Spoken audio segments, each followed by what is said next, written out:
이무가 이토록 처절하게 절규하며 분노한 적이 있었습니까? 1175화 마지막 장면. 마리조아의 왕좌에서 타져나온 그 한마디. 니지오그, 니놈 줄곧 거기 있었구나. 이 대사는 단순한 적개심이 아닙니다. 이건 명백한 공포이자 800년 전 공백의 100년 당시 자신들의 통치체제를 뿌리째 흔들었던 최악의 망령을 다시 마주한 자의 비명입니다. 우리는 지금까지 루피의 태양신 니카만이 이무의 유일한 대적자라고 믿어왔습니다. 하지만 오다는 이번 화를 통해 판을 완전히 뒤집어 버렸습니다.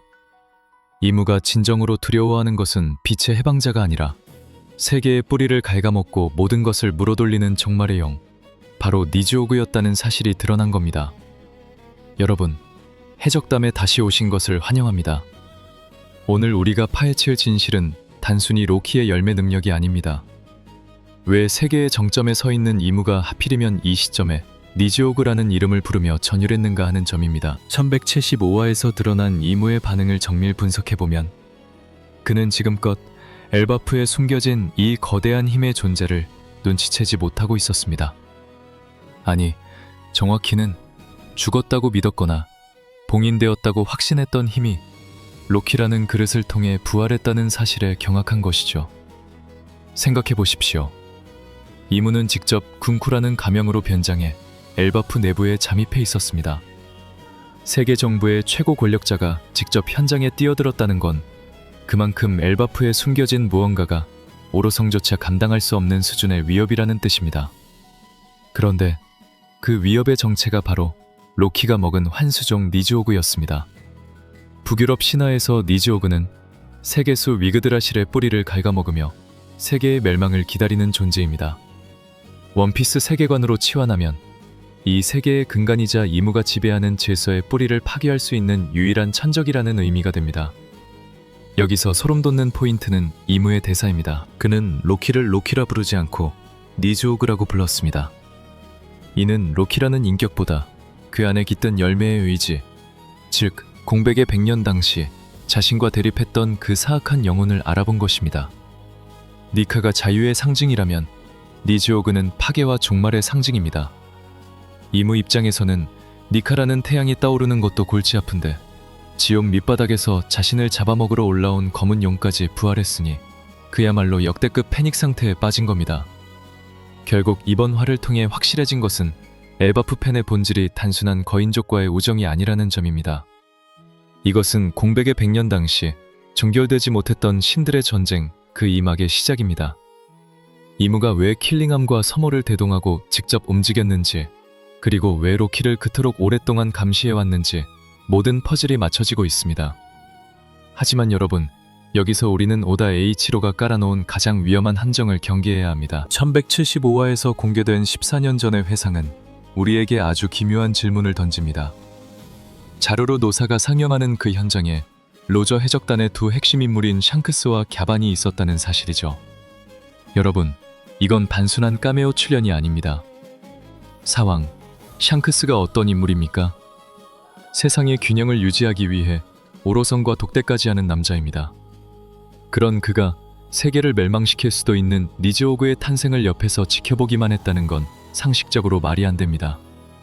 여기서 우리는 역대급 내피셜을 돌려볼 수밖에 없습니다. 회상 속 샹크스의 표정을 주목해 보십시오.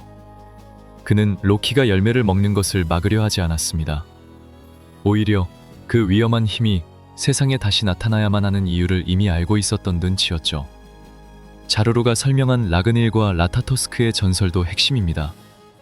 수호의 망치 라그닐 안을 깃든 얼음 다람쥐 라타토스크의 영혼이 14년 동안 그 열매를 지켜왔다고 했습니다. 샹크스와 갸반은 아마도 라그닐의 봉인을 풀 수 있는 유일한 열쇠가 로저 해적단이 찾았던 그 진실과 연결되어 있음을 깨달았을 가능성이 큽니다. 하지만 더 소름 돋는 건 라타토스크의 역할입니다. 신화 속에서 라타토스크는 세계수의 위와 아래를 오가며 이간질을 일삼는 존재입니다. 원피스 세계관에서의 라타토스크는 아마도 니카의 의지와 니지오그의 의지를 서로 충돌시키거나 혹은 연결해주는 일종의 메신저 역할을 하고 있을지도 모릅니다. 샹크스는 로키가 이 힘을 가짐으로써 미래의 루피, 즉 니카가 맞이하게 될 최종적인 시련이 완성될 것임을 직감했던 것이죠. 즉, 로키는 루피를 돕기 위한 동료가 아니라 루피가 진정한 태양신으로 거듭나기 위해 반드시 넘어야 할 어둠의 벽으로 준비된 것입니다. 갸반의 등장 역시 예사롭지 않습니다. 로저 해적단의 넘버 3인 그가 엘바프에 머물며 로키의 성장과 열매의 발현을 감시해왔다면 이건 샹크스와 갸반이 짠 거대한 시나리오의 일부일 확률이 99%입니다. 그들은 로키가 악인이라서 내버려둔 게 아닙니다. 니즈오그의 힘이 아니고서는 이무의 그 견고한 왕좌를 부술 수 없다는 냉혹한 판단이 있었던 겁니다. 하지만 그 대가는 엘바프의 멸망이나 루피와의 비극적인 결투가 될 수밖에 없습니다.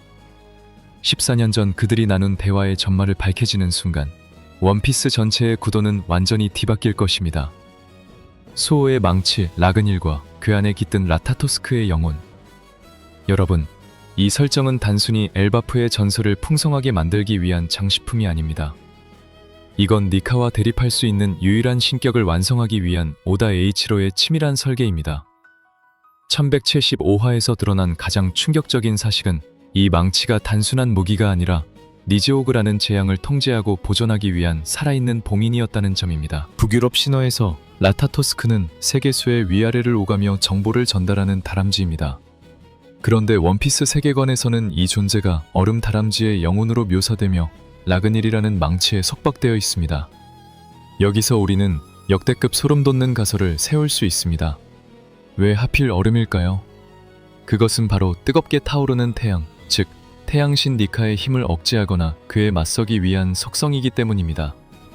전설에 따르면 과거 전쟁의 신은 거대한 용으로 변신해 태양신에게 도전했다고 합니다. 그리고 그 전쟁의 신이 죽은 뒤 그의 충직한 종이었던 라타토스크가 스스로의 영혼을 망치에 담아 주인의 힘인 니즈오그 열매를 지켜왔다는 것이죠. 즉, 로키가 라그니를 손에 넣었다는 것은 단순히 무기를 얻은 것이 아니라 800년 전 니카와 전 세계를 공포로 몰아넣었던 전쟁의 신의 의지와 권능을 완전히 계승했다는 뜻입니다. 특히 로키의 열매 능력이 사용자의 크기에 비례해 거대해진다는 설정에 주목해야 합니다. 엘바프의 거인족 중에서도 압도적인 체구를 가진 로키가 니즈오그로 변신했을 때 그 크기는 마리조아의 레드라인을 한 입에 집어삼킬 수준일 것입니다. 이무가 왜 그토록 경악했는지 이제 이해가 가십니까? 이무에게 니카가 자신의 지배체제를 무너뜨리는 해방자라면 니즈오그는 자신과 이 세계 자체를 통째로 씹어삼키는 포식자이기 때문입니다. 결국 라타토스크의 영혼은 14년 동안 로키를 선택하고 기다려온 셈입니다. 샹크스와 갸반이 그 현장에 있었다는 것은 이 신의 부활이 시대의 흐름상 반드시 필요하다는 결론을 내렸기 때문일 가능성이 큽니다. 하지만 여기서 우리는 내피셜을 멈춰서는 안 됩니다. 전쟁의 신의 종이었던 라타토스크가 과연 루피에게 우호적일까요? 망치 속에 깃든 그 차가운 얼음의 영혼은 언젠가 루피의 뜨거운 태안을 꺼트리기 위해 로키의 귓가에 끊임없이 속삭이고 있을지도 모릅니다.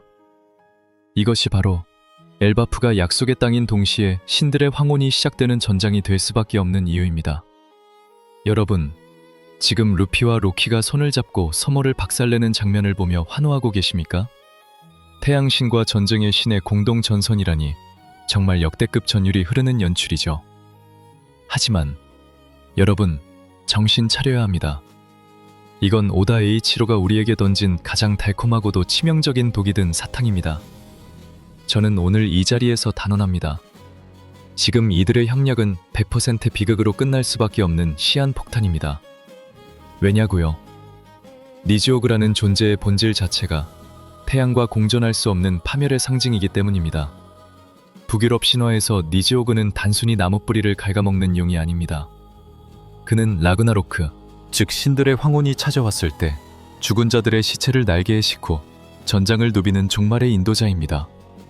그런 존재가 과연 인류에게 새벽을 가져다주는 태양신 니카와 끝까지 어깨를 나란히 할 수 있을까요? 절대 불가능합니다. 지금 로키가 루피를 돕는 이유는 단 하나입니다. 자신의 앞뒤를 가로막는 이무의 수하들을 처리하는데 니카라는 강력한 패가 필요했기 때문이죠. 이건 우정이 아니라 철저하게 계산된 비즈니스적 이용일 뿐입니다. 로키의 눈빛을 다시 한번 정밀 분석해 보십시오. 소머를 박살내고 루피와 합을 맞추는 순간에도 그의 입가에는 기묘한 미소가 걸려 있습니다. 이건 동료를 얻은 자의 기쁨이 아니라 자신이 삼켜야 할 거대한 먹잇감의 강함을 확인하며 즐거워하는 포식자의 미소입니다. 니즈오그는 태양을 삼키는 용입니다. 루피가 해방의 드럼을 울리며 열기를 뿜어낼수록 로키 안에 잠들어 있는 전쟁의 신의 본능은 그 뜨거운 생명력을 갈구하게 될 것입니다. 가장 소름돋는 지점은 바로 로키가 로피의 능력을 터라이플이라고 부르며 호응했다는 점입니다. 로키는 엘바프의 전설 속에서 태양신 니카의 존재를 누구보다 잘 알고 있는 인물입니다. 그는 로피가 가진 힘의 한계와 약점까지도 꿰뚫어보고 있을 확률이 매우 높습니다. 지금은 함께 웃으며 싸우고 있지만 이무의 위협이 한풀 꺾이는 그 찰나의 순간 로키는 반드시 루피의 등 뒤에서 라그니를 휘두를 것입니다. 전쟁의 신에게 승리란 오직 홀로 정점에 서는 것만을 의미하기 때문이죠. 여러분, 우리는 검은 수염 티치가 정상전쟁에서 보여줬던 그 기만수를 기억해야 합니다. 로키는 티치보다 훨씬 더 영리하고 위험한 인물입니다. 그는 동료라는 가면을 쓰고 루피의 가장 가까운 곳까지 파고들었습니다. 이것이 바로 제가 이번 협력을 오다의 거대한 함정이라고 부르는 이유입니다. 태양을 삼키려는 검은 용과 세상을 밝히려는 태양신의 운명적인 혈투는 이미 정해진 수순입니다.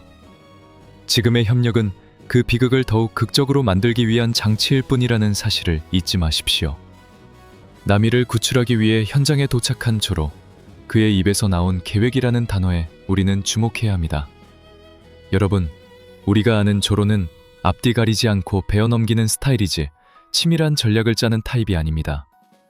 그런데 그런 조로가 계획이 있다고 말했습니다. 이것은 조로가 엘바프의 미궁을 통과하며 우리가 아직 알지 못하는 엘바프의 근원적인 힘 혹은 거인족의 영혼과 직결된 무언가를 깨달았다는 강력한 증거입니다. 1176화에서 펼쳐질 조로의 활약은 단순히 검술의 경지를 넘어 뇌세척당한 도기와 브로기를 제정신으로 돌려놓을 결정적인 열쇠가 될 것입니다.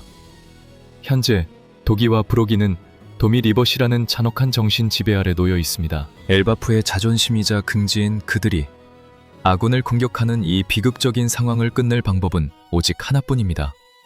바로 그들의 전사로서의 혼을 강제로 깨우는 것이죠.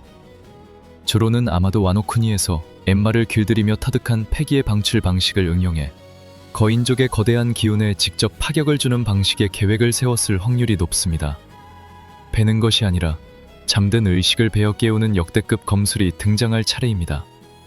하지만 여기서 진짜 문제는 이무의 분신과도 같은 군코 그리고 킬링함과 소모입니다. 이 세 명의 악마는 단순한 강자가 아닙니다. 이무의 의지가 직접 투영된 존재들인 만큼 일반적인 물리 공격으로는 큰 타격을 입히기 어렵습니다.